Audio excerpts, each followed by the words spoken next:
Shalom adik-adik semua. Shalom. Apa kabar semuanya?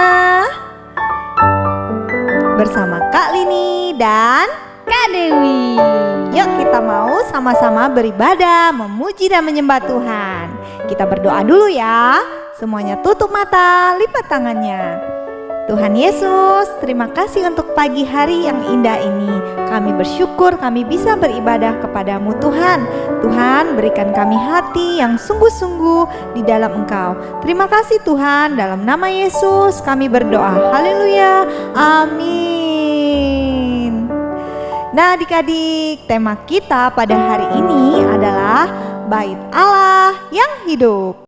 Dan passwordnya adalah Bait Allah ialah saya, tempat Allah berdiam.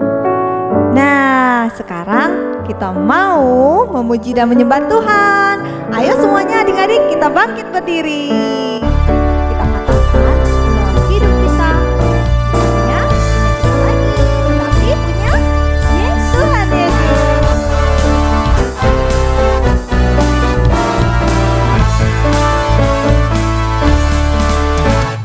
Hidupku bukannya aku lagi, tapi Yesus dalamku. Hidupku bukannya aku lagi, tapi Yesus dalamku. Yesus hidup.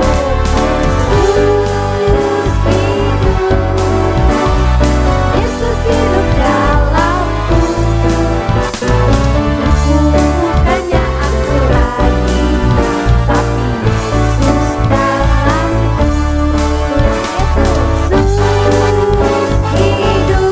Yesus hidup.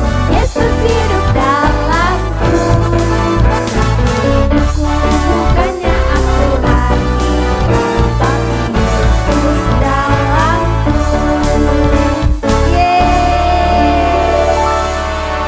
Benar sekali adik-adik, hidup kita bukan milik kita lagi, tetapi adalah milik Tuhan Yesus. Nah, karena itu kita mau mempersiapkan hati kita yuk. Kita mau dengar-dengaran akan firman Tuhan. Semuanya boleh duduk kembali.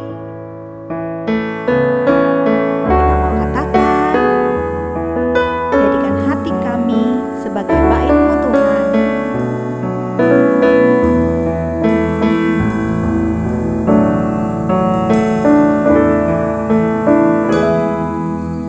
Ku jadikan hati ini untuk kediaman-Mu. Ku serahkan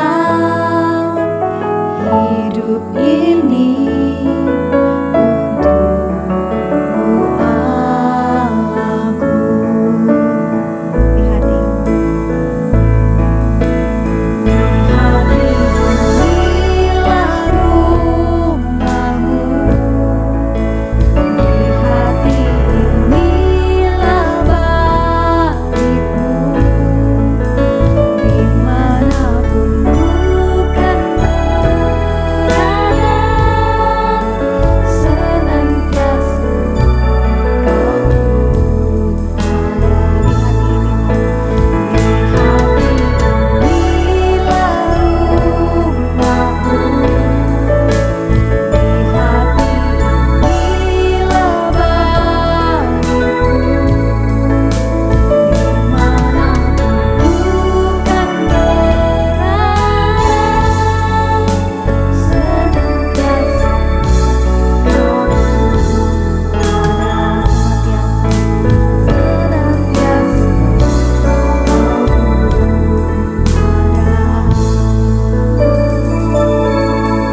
Benar Tuhan, dimanapun kami berada, disitulah Engkau berada ya Tuhan. Ya Tuhan.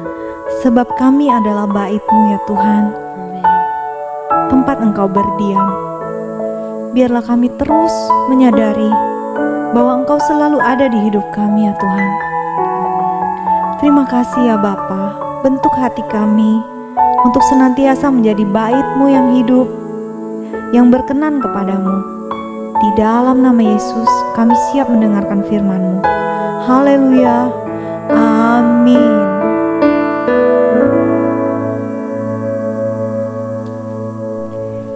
Saatnya mendengarkan firman Tuhan bersama Kak Yuli. Hai, hai, hai, hai. Salam sejahtera buat kita semua adik-adik. Minggu ini kita akan mendengarkan firman tentang Musa yang menuntun bangsa Israel keluar dari tanah Mesir. Bangsa Israel berjalan keluar dari tanah Mesir menuju tanah perjanjian. Dan perjalanan mereka itu tidak seperti perjalanan kita hari ini ya adik-adik ya. Kalau sekarang kan kita bisa pergi ke suatu tempat dengan banyak transportasi yang dipilih. Ada mobil, motor, pesawat, kapal laut, dan masih banyak dengan cara yang lain. Bangsa Israel, mereka berjalan kaki adik-adik.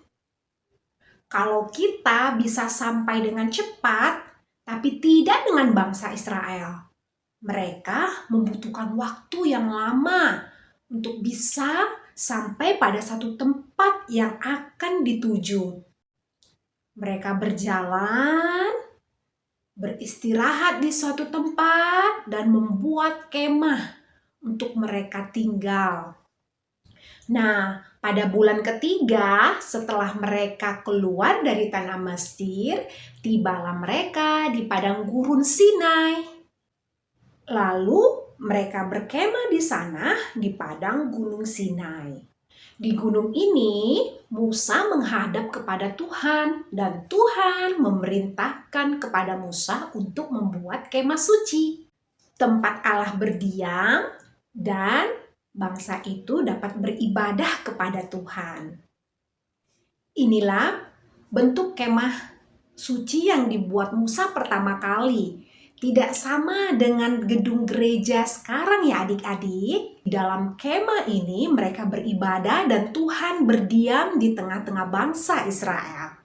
Setelah bangsa Israel sampai di tanah Kanaan dan mereka sudah tinggal di sana, mereka dipimpin oleh raja yang kedua, namanya Daud, yang sangat mengasihi Allah. Dia berpikir untuk membangun bait Allah menggantikan kemah suci itu. Karena Raja Daud berpikir dia tinggal di istana yang mewah, namun Tuhan tinggal di dalam kemah. Dia mau membuat tempat kediaman Allah yang lebih mewah lagi. Dan setelah zaman pemerintahan anaknya Raja Salomo, maka dibangunlah bait suci itu. Dan inilah bait suci itu. Tada! Wih, keren kan? Bait suci yang dibuat Salomo ini ada di Yerusalem. Makanya orang menyebutnya kota suci, tempat orang-orang Israel beribadah. Mereka juga kalau berdoa menghadap bait suci itu. Tetapi adik-adik, untuk sekarang ini Allah tidak hanya tinggal di satu tempat, di bait suci itu saja. Pada waktu Yesus ada di dunia, Yesus berjumpa dengan perempuan Samaria dan Yesus berkata bahwa saatnya akan tiba bahwa mereka akan menyembah Bapa bukan di atas gunung dan bukan di Yerusalem lagi. Apa artinya ya? Dan Yesus juga pernah berkata, rombak bait Allah ini dalam 3 hari aku akan mendirikannya kembali. Kita lihat di dalam Kisah 17 ayat 24, Allah yang telah menjadikan bumi dan segala isinya, Ia yang adalah Tuhan atas langit dan bumi, tidak diam dalam kuil-kuil buatan tangan manusia. Jadi Allah tidak tinggal lagi di dalam bait yang dibuat oleh tangan manusia ataupun kuil-kuil, tetapi Allah tinggal di dalam diri manusia itu sendiri. Nah, itu terjadi sejak kapan ya adik-adik? Sejak Yesus mati dan bangkit pada hari yang ketiga. Seperti firman Tuhan yang katakan tadi. Allah membangun bait-Nya dalam 3 hari, yaitu pada saat Dia bangkit di hari yang ketiga. Barang siapa ada di dalam Yesus, ia adalah bait Allah itu sendiri, tempat Allah berdiam. Jadi, kita adalah bait Allah ya adik-adik. Apa saja sih yang ada di dalam bait Allah? Yang pertama, ada hadirat Tuhan. Kita bisa merasakan hadirat Tuhan dimanapun kita berada. Bagaimana merasakannya? Sadari kalau ada Tuhan di dalam hidupmu. Kita bisa merasakan damai sejahtera kalau Dia ada di dalam hidup kita. Dan Tuhan bisa diajak bicara dimanapun dan kapanpun kita berada. Yang kedua, ada loh batu yang berisi hukum Taurat. Itu berarti juga ada firman Allah di dalam diri kita. Yang ketiga, ada korban bakaran. Itu berarti ada korban pujian, korban ucapan syukur, nyanyian. Dimanapun kita berada dengan memuji Tuhan atau mendengarkan lagu-lagu pujian akan membangun hidup kita. Jadi, adik-adik kalau mau mendengarkan musik atau lagu-lagu, dengarkanlah puji-pujian rohani ya, yang membangun imanmu. Yang keempat, ayo kita menjadi bait Allah yang menyenangkan hati Tuhan. Supaya Yesus senang tinggal di dalam kita, caranya kita melakukan 3 hal tadi ya.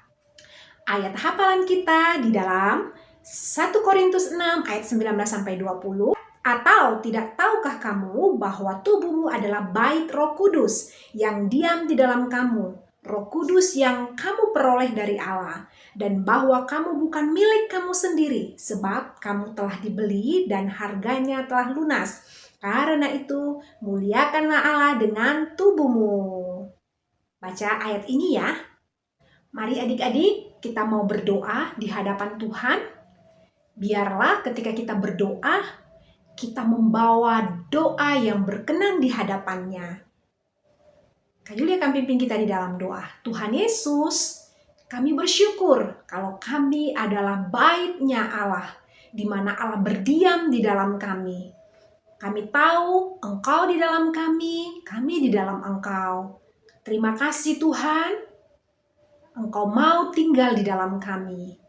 Kami mau selalu menjaga bait Allah ini dengan membaca firman Tuhan, dan kami mau merenungkan, melakukannya dalam kehidupan kami. Tuntun kami Tuhan. Di dalam nama Yesus kami berdoa. Amin. Oke adik-adik, selesai ibadah kita di minggu ini. Sampai ketemu lagi ya.